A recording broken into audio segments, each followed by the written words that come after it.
"I was baptized under the hand of Ebenezer Eleazar Miller," scrawled Brigham Young in his diary when he joined Joseph Smith Jr.'s Church of Christ on April 9, 1832.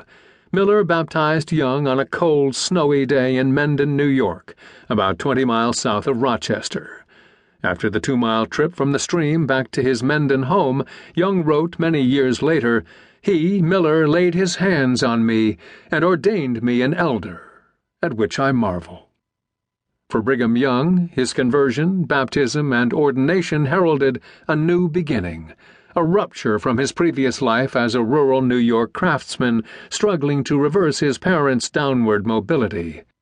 Young's paternal grandfather, Joseph Young, was a Hopkinton, Massachusetts physician and surgeon who served in the French and Indian War and was killed when a fence pole fell on him in 1769.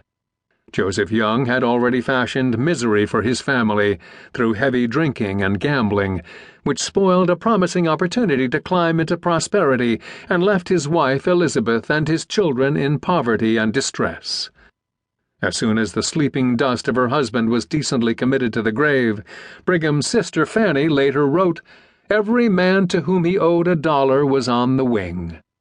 Elizabeth Young sold her Hopkinton farm and bound out 2 of her sons, Joseph Jr. and Brigham's father John, then ages 4 and 6.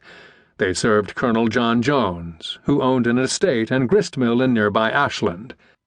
It was hard work, as the region was a country broken and rocky, one with rich enough soil, well watered, but one to tax the capabilities of every farmer. Brigham's father, whom Jones's wife often threatened with severe floggings, escaped further torment by joining the Continental Army at age 17. After several short enlistments, John Young returned and, without better prospects, resumed work with Colonel Jones, this time for wages. Given his low economic station, John Young formed an advantageous union by marrying Abigail Nabby Howe in October 1785.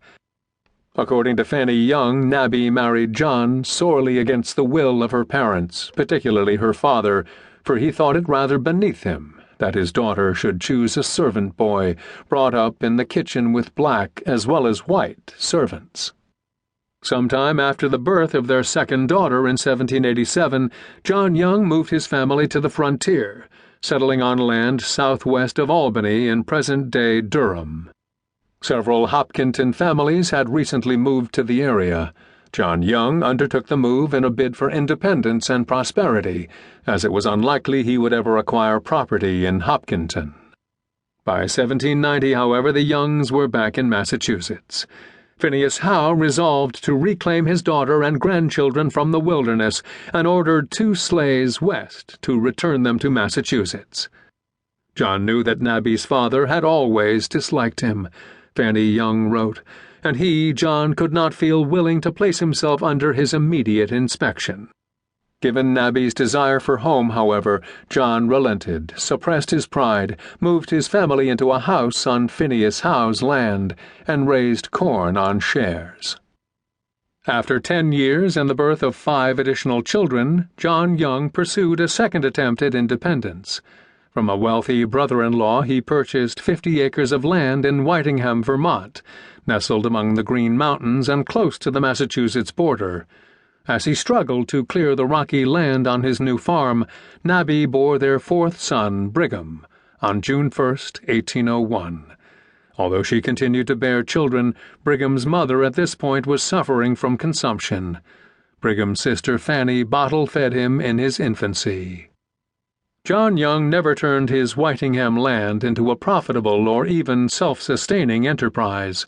Instead, he hired out his labor helping other freeholders clear their properties of trees, stumps, and rocks. He also turned to other meager sources of income.